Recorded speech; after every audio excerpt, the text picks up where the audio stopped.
حضرت امیر المومنین معاویہ رضی اللہ عنہ کے بارے میں ہے کہ آپ نے مسجد کے اندر ایک ذکر کا حلقہ دیکھا، وہاں تشریف لے گئے اور وہاں جا کر پوچھا کہ آپ لوگ یہاں کیوں بیٹھے؟ انہوں نے کہا ہم اللہ کا ذکر کر رہے ہیں۔ تو آپ نے فرمایا میں تم کو اللہ کی قسم دے کر پوچھتا ہوں کہ تم ذکر کے علاوہ کسی اور مقصد کے لیے تو نہیں بیٹھے؟ کہا جی نہیں، صرف اللہ کے ذکر کے لیے بیٹھے۔ تو حضرت فرمانے لگے کہ میں جو تم سے قسم دے کر پوچھ رہا ہوں اس کی وجہ یہ نہیں کہ میں کوئی بدگمان ہوں، بلکہ میں نے حضور اکرم صلی اللہ علیہ وسلم کی حدیث مبارک سنی ہے، اس کی وجہ سے میں بات کر رہا ہوں کہ نبی کریم صلی اللہ علیہ وسلم ایک مرتبہ صحابہ کرام کے ذکر کے حلقے میں تشریف لے گئے اور آپ نے صحابہ کرام سے پوچھا کہ تم یہاں کیوں بیٹھے ہو؟ انہوں نے کہا تھا نذکر اللہ ونحمدہ علی ما ہدانا للاسلام، ہم اللہ کو یاد کرتے ہیں، اللہ کی حمد کرتے ہیں اس لیے کہ اللہ نے ہمیں ہدایت عطا فرمائی ہے، اسلام کی نعمت عطا فرمائی، اللہ نے ہم پر احسان فرمائے۔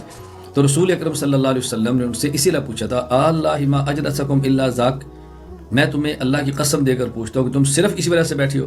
تو صحابہ کرام نے عرض کیا تھا واللہ ما اجلسنا الا ذاک، جی یا رسول اللہ ہم اسی وجہ سے بیٹھے ہیں۔ تو آپ صلی اللہ علیہ وسلم نے فرمایا تھا اما انی لم استحلفکم تہمۃ لکم ولکنہ اتانی جبریل فاخبرنی ان اللہ عز وجل یباہی بکم الملائکہ، میرے پاس جبرائیل امین آئے ہیں اور انہوں نے مجھے بتایا کہ اللہ تعالیٰ تمہارے اوپر فخر فرما رہے ہیں۔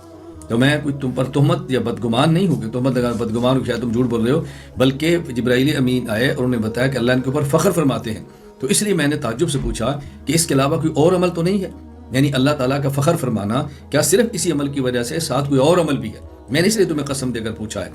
تو اب دیکھو حضرت امیر المومنین معاویہ رضی اللہ تعالیٰ عنہ صحابہ کرام کے ذکر کے حلقے میں شرکت فرماتے